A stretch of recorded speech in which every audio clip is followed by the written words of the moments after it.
Lyca production சுபாஷ் கரன் மற்றும் red Jain movies தயாரிப்பில் உலக நாயகன் கமல்ஹாசன் நடிப்பில் பிரம்மாண்ட இயக்குனர் சங்கர் இயக்கத்தில் உருவாகியுள்ள இந்தியன் 2 வரும் ஜூலை 12 முதல் உலகமெங்கும் உங்கள் அபிமான திரையரங்குகளில்.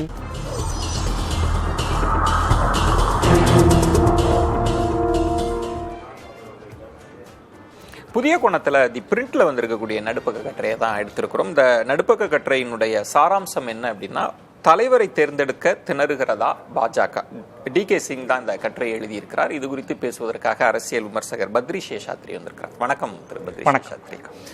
இந்த கட்டுரை மூன்றா இந்த பகுதிகளாக நம்ம பிரிக்கலாம். இந்த தேர்தல் முடிவுகளை பிரதமர் எப்படி பார்க்கிறார் அப்படின்றது முதல், அப்புறம் நட்டா பதவி, அதுக்குள்ள இருக்கிற குழப்பங்கள் என்ன, அப்புறம் பாஜகவின் உறுப்பினர்களோட எண்ணிக்கை எவ்வளவு, இது மூன்று பத்தியா பிரிச்சு தான் இந்த கட்டுரை பேசியிருக்கு.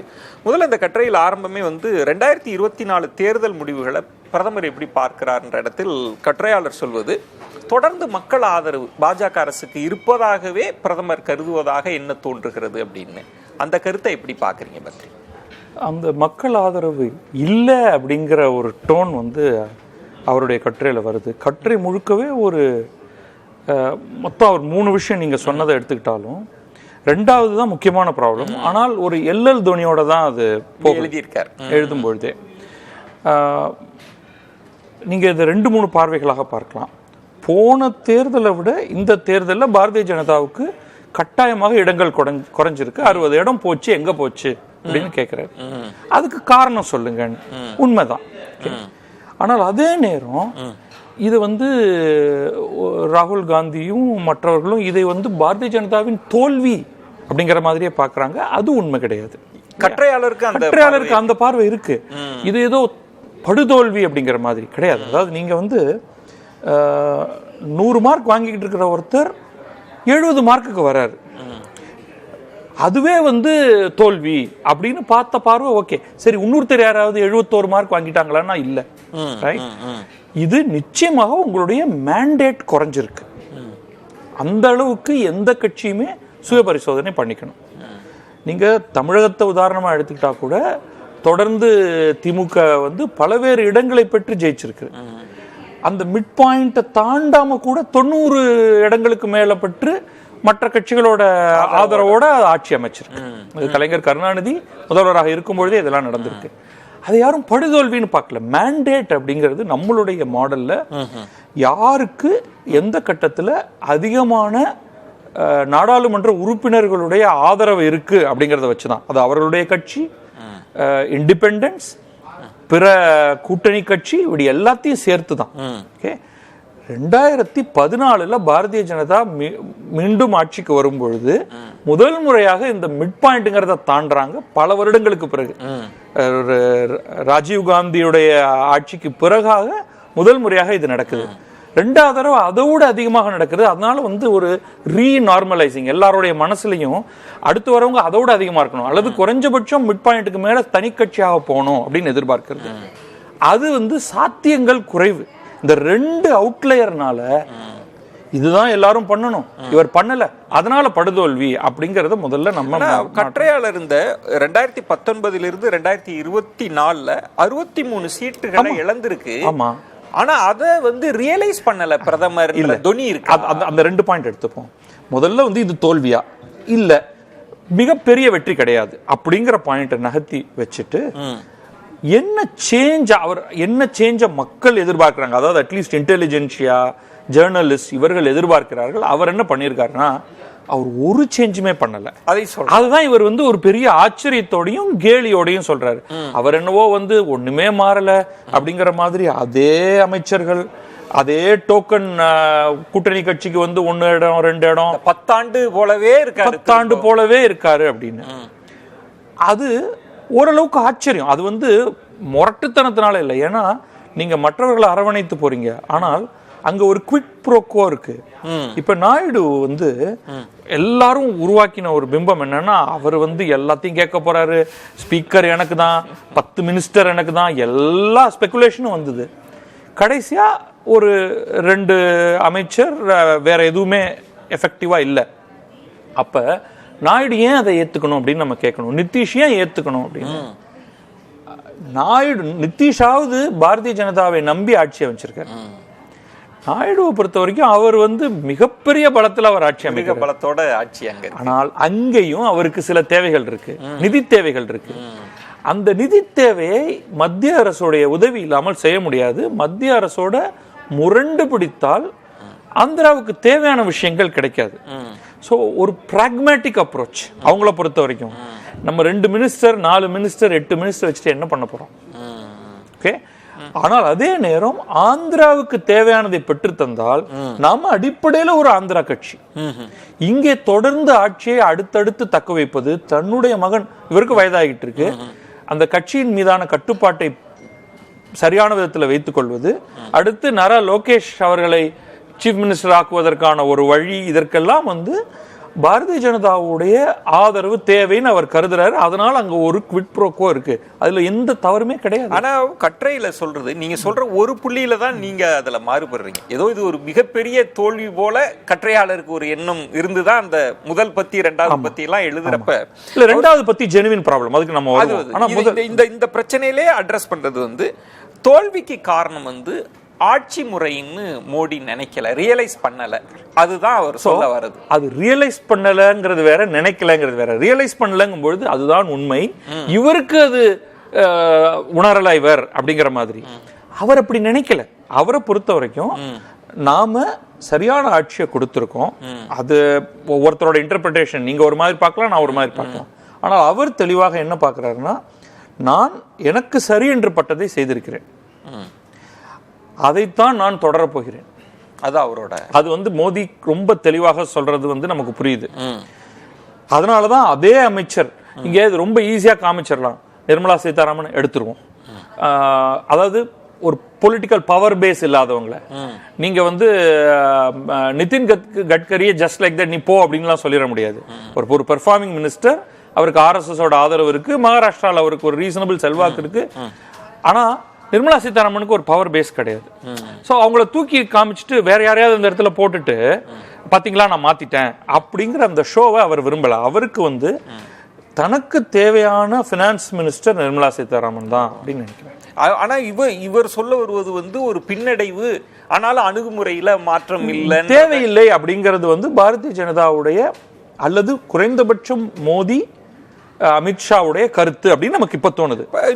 இன்னொன்று நீங்க ஊபியில தோல்விக்கு காரணம் யோகின்னு நினைக்கிறாங்க, மகாராஷ்டிராவில் வந்து பட்னவிஸை நினைக்கிறாங்க, இன்னும் கூட இந்துத்துவ கொள்கை அதுவும் அவங்களுக்கு ஸ்ட்ராங்கா. அப்ப எந்த இல்ல ஒரு 2-3 பாயிண்ட் அவர் சொல்றதுலயே ஒன்னு வந்து உத்தரப்பிரதேசம், மகாராஷ்டிராவோட நான் உத்தரப்பிரதேசம் தான் சொல்லுவேன். ஏன்னா மகாராஷ்டிரால கூட்டணி கணக்கிலேயே சில பிரச்சனைகள் இருந்தது. அவ்வளோ வலுவான கூட்டணி நம்ம சொல்ல முடியாது. ஆனால் உத்தரப்பிரதேசத்தில் மிக மிக வலுவாக பாரதிய ஜனதா இருக்கும் பொழுது அகிலேஷ் யாதவ் ஒரு பெரிய பயத்தை காமிச்சிருக்காரு, அது வந்து உண்மை. ஆனால் அதை வந்து இவங்க சொல்ற மாதிரி ஒரு அவங்க ப்ராமிஸ் கொடுத்தாங்க, உங்களுக்கு வந்து 1 லட்சம் ரூபா தரேன், மாசம் 8000 ரூபா தரேன், அல்லது ரிசர்வேஷனை தூக்கிடுவாங்க, கான்ஸ்டிடியூஷனையே அழிச்சிருவாங்க அப்படிங்கிற ஒரு புரளி ப்ராபகேண்டா அப்படின்னு மட்டும் அதை தள்ளிடக்கூடாது. ஆனா யாருமே அப்போ நம்மள யூபியில பாஜகவுக்கு இவ்வளவு பெரிய பின்னடைவுன்றத பலரும் ஏத்துக்கவே இல்லை. ஈவன் பாரதிய ஜனதாவே மோடியே அந்த மாதிரி நினைச்சாரா, இந்த மாதிரி ஆகக்கூடிய ஒரு சாத்தியக்கூறு இருக்குன்னு நினைச்சாங்களான்னா இல்ல. அதுதான் அவங்களுக்கு வந்து ஒரு பெரிய ஷாக். அதுதான் ஃபேக்ட் அந்த இடத்துல. ஆனால் அதற்கு நீங்க உடனே தடாரடியா சரி இவரை மாத்து, யோகிய மாத்து, வேற ஒருத்தர் அங்க முதல்வராக்கு அப்படிங்கிறது இல்ல. அந்த இடத்துல ஓகே கண்டினியூட்டி, இன்னொரு பல்ஸ் பார்ப்போம். இப்ப அடுத்து வரிசையா தேர்தல்கள் வரப்போகுது. அங்கேயும் இது மாதிரியான ஒரு எதிர்ப்பலை மக்கள்கிட்ட வந்ததுன்னா பல மாற்றங்களை கொண்டு வரணும். அது ஒரு மாற்றம் இல்ல, பல மாற்றங்களை கொண்டு வரணும். சோ உடனடியானா என்னன்னா அதுக்குதான் நம்ம நீ ஜெர்க் ரியாக்ஷன் சொல்லுவோம். நீங்க நீ ஜெர்க் ரியாக்ஷன் கொடுக்கும்போதுதான் எதிரில் இருக்கிறவங்களுக்கு இங்க வந்து இவங்க பயந்துட்டாங்க அப்படின்னு இருக்கும். நீங்க பயப்படணுங்கிறது இல்ல, நம்ம உறுதிப்படுத்திப்போம். தென் கோர்ஸ் கரெக்ஷன் அப்படின்னு அவசரம் இல்லாமல் கோர்ஸ் கரெக்ஷன் பண்ணலாம். அப்படிங்கிறது முதல் விஷயத்துல உங்களுக்கு சில மாறுபாடுகள். இரண்டாவது விஷயம்ன்றது ரொம்ப ஜென்யூனா அட்ரஸ் பண்ணிருக்காருன்றது. ஏன்னா அதை மட்டும் தனியா எடுத்துக்கிட்டோம்னா தலைவர், ஒரு கட்சிக்கு தலைவர், பாரதிய ஜனதா தனக்கென சில ரூல்ஸ் வச்சிருக்கு. மற்ற கட்சிகளுக்கெல்லாம் இது ஒரு பெரிய பிரச்சனை இல்லை. பாரதிய ஜனதாவை பொறுத்தவரை கட்சிக்கு தலைவராக இருப்பவர் ஆட்சியில் இருக்கக்கூடாது, மினிஸ்டரா இருக்கிறவர் கட்சிக்கு தலைவராக இருக்க முடியாது. கன்சிக்யூட்டிவா 2 டேர்ம், 3 வருஷம், அதுக்கப்புறம் ஒரு பிரேக் இருக்கணும், அவர் திரும்பி வரலாம். இப்ப அத்வானி வந்து அந்த மாதிரி வந்திருக்காரு. ராஜ்நாத் சிங் ஒரு பிரேக், ஆனா அவர் 6 வருடம் கூட இல்ல, பட் ஒரு இவர் வந்தார் நிதின் கட்கரி, திருப்பி ராஜ்நாத் சிங் அந்த மாதிரி வந்தாங்க. அந்த மாதிரியான பாசிபிலிட்டிஸ் இருக்கே தவிர ஒருவர் கண்டினியூவஸா கட்சி தலைவராக இருக்க முடியாது 2 டேர்ம். ஓகே. எமர்ஜென்சி காரணங்களுக்காக சில அவசரமான நிலை அல்லது பிரச்சனை அப்படின்னா, அல்லது ஒரு தேர்தல் வருது அப்படின்னா ஒரு எக்ஸ்டென்ஷன், இது வந்து நம்ம பார்த்திருக்கோம். அப்படி இப்போ வந்து அமித்ஷா ஆட்சிக்குள்ள வந்தாரு, அமைச்சராக வந்தாரு. அந்த சமயத்தில் அவங்க வந்து ஜேபி நட்டாவை உள்ள கொண்டு வராங்க. இப்ப ஜேபி நட்டா அமைச்சராகிறாரு, ஆனால் இன்னும் வந்து அங்க தேர்தல் நடக்கல, அல்லது ஏதோ ஒரு குழு சேர்ந்து எக்ஸிகியூட்டிவ் கமிட்டி சேர்ந்து முடிவு பண்ணல, இன்னும் அவர் தொடர்ந்துகிட்டு இருக்காரு, அமைச்சராகவும் இருக்காரு. இட்ஸ் அ ப்ராப்ளம், ஒரு குழப்பம் இருக்கு. கட்டாயமா அது ஒரு ப்ராப்ளம். அது நம்ம குழப்பங்கிறத தாண்டி அது ஒரு பெரிய சிக்கல் அப்படின்னு எடுத்துப்போம். என்ன காரணம் அது? அதான் இங்க வாஜ்பாய் அத்வானிலேருந்து ஆரம்பிச்சு அங்கதான் வந்து உங்களுடைய பிரசிடென்ட் ஆரம்பிக்கிறாங்க. அதுல பாத்தீங்கன்னா இவங்க 2 பேரும், அதாவது வாஜ்பாய் அத்வானி, அவங்க தான் வந்து டாப் தலைவர்கள். அப்போ ஒன்றும் ஆட்சிக்கு வரல, இப்போ கொஸ்டினே கிடையாது. வாஜ்பாய் இருப்பாருங்க, அப்புறம் அத்வானி வருவாரு, அப்புறம் திருப்பி நம்ம வாஜ்பாய் அத்வானி அவங்களுக்குள்ள அவங்க முடிவு பண்ணிக்கிட்டோம் அப்படின்னு நம்ம சொல்றோம். ஆனா ஆட்சின்னு வரும்பொழுது அவர்களுக்கு மாற்றம் தேவைப்பட்டது. அதனால அவர்கள் வந்து கொஞ்சம் லைட் வெயிட்ஸ் உள்ள கொண்டு வராங்க. ஓகே. இப்போ வந்து நீங்க குஷ்பாவு தாக்கரே, பங்காரு லக்ஷ்மண், ஜனா கிருஷ்ணமூர்த்தி, லைட் வெயிட்னா நான் வந்து அவர்களை வந்து ஜீரோன்னு சொல்லல. அவர்கள் வாஜ்பாயோ அத்வானியோ கிடையாது, ரைட்? அவர்கள் எல்லாம் வர ஆரம்பிக்கிறாங்க. பட் அவங்களால வந்து ஒரு கட்சிக்கு உயிர் கொடுத்து ஒரு எலெக்ஷன் மெஷினா மாத்துறதுங்கிறதெல்லாம் நடவாத காரியம். ஜனா கிருஷ்ணமூர்த்தி ஓரளவுக்கு செய்தார், பட் ரொம்ப ஷார்ட் லிவ்டு பிரசிடென்சி அவரோடது. அப்ப திருப்பி அவங்க வந்து ராஜ்நாத் சிங், நிதின் கட்கரி போன்றவர்களை கொண்டு வராங்க இங்க. ஆனால் ஆட்சிக்கு நீங்க வர்றீங்கன்னா இப்படி இவங்க எல்லாத்தையும் கட்சிக்காக விட்டால் ஆட்சியும் மேனேஜ் பண்ணி ஆகணும். உங்களுக்கு எஃபிஷியன்ட் மினிஸ்டர்ஸ் வேணும். சரி, அவங்கள மினிஸ்டர் ஆக்குறோம்னா எஃபிஷியன்ட் தலைவர் வேணும். ரெண்டையும் பேலன்ஸ் பண்ணணும். பேலன்ஸ் பண்றது எப்படிங்கிறது பெரிய சேலஞ்சாக இவங்களுக்கு இருக்கு. அதனாலதான் அது ஜெனுவின் ப்ராப்ளம் அப்படின்னு சொல்றாங்க. அதுல அவர் பதவி இப்போ ஜூன் 30 முடியுது, அதுக்கு பிறகு பொறுப்புகள் போடுறாரு. அங்க ஒரு பக்கம் டாக்டர் சுப்பிரமணிய சாமி வந்து உட்கட்சி தேர்தலை நடத்துங்க அப்படின்னு சொல்றாரு. RSS என்ன நினைக்குதுன்னு தெரியலன்ற ஒரு பார்வை. இன்னொன்னு, மோடி அமித்ஷா அவர்கள் தங்களுக்கு விசுவாசமானவர்களை தான் தேடுறாங்க அப்படின்னு சொல்ல வராரா? 2 பாயிண்ட் எடுத்துக்கலாம். ஒன்னு, விசுவாசமானவர்கள். விசுவாசம்ங்கிறத விட பெர்ஃபார்மன்ஸ். இன்னைக்கு யாருமே வந்து உண்மையிலேயே, அவர் ஒரு இடத்துல அப்படி போகிற போக்கில் சொல்றாரு, இவங்க 2 பேருக்கும், மோடி ஷாவுக்கு ஒரு சேலஞ்ச் உள்ள வரலாம்னு. அப்படி வர்ற மாதிரி தெரியல இப்போதைக்கு. யாருமே எதுவுமே பேசல. ஈவன் RSS குறித்த சில வார்த்தைகளை நட்டா சொன்னார் அப்படிங்கிறதுக்கும் RSS கடுமையான எதிர்ப்பு எதுவும் வரல. ஆனா உட்லூர ஒரு உறுத்தல் இருக்கலாம், என்னப்பா இப்படி பேசுறாங்க அப்படின்ட்டு. அதை மோடி ஷா வந்து மறுத்தோ அல்லது எதிர்த்தோ வேற எதுவும் பேசல அப்படிங்கறத அவர் குறிப்பிடுறாரு. இங்க சிக்கல் வந்து நான் எதிர்பார்த்தது உண்மையில கட்சி கொஞ்சம் வீக் ஆகி இருக்கு. அதாவது 2019 ஒப்பிடும் பொழுது 2024 தோல்வி ரிலேட்டிவ்லி. அப்ப நான் எதிர்பார்த்தது நட்டாவை ஆட்சிக்குள்ள கொண்டு வந்துட்டு அமித்ஷாவை மீண்டும் பிரசிடென்ட் ஆக்கலாம், ஆக்குவார்களோ நான் நினைச்சேன். ஏன்னா ரொம்ப டிஃபிகல்ட்டான சில எலெக்ஷன் வருது. மகாராஷ்டிரால ஜெயிச்சாகணும், மற்ற இடங்கள்ல குறைஞ்சபட்சம் close to the mid point அல்லது ஜெயிச்சாகணும். ஆனால் இப்ப ஒருவரும் இல்லாமல் இருப்பது கட்சிக்கு நிச்சயமாக ஒரு பின்னடைவை ஏற்படுத்தும். அந்த இடத்தில் தலித், OBC, பெண் அப்படி ஏதாவது யோசிப்பாங்களா? அது மாதிரி சோசியல் இன்ஜினியரிங் மாதிரி. கட்சி தலைவராக ஆகிறதுக்கு உங்களுக்கு வந்து அந்த ஒரு ஸ்ட்ராங் எக்யூப்மென்ட் வேணும். நீங்க ஒரு ஜெயிச்சாகணும். ஏன்னா பிரதமர் போய் அங்க உட்காந்துக்கிட்டு ஸ்ட்ராட்டஜி பண்ண முடியாது.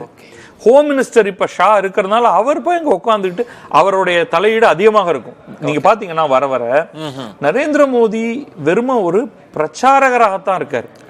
ஸ்ட்ராட்டஜியில வந்து முழுக்க அமித்ஷா தான் ஈடுபட்டு இருக்காரு, along with whoever is the president.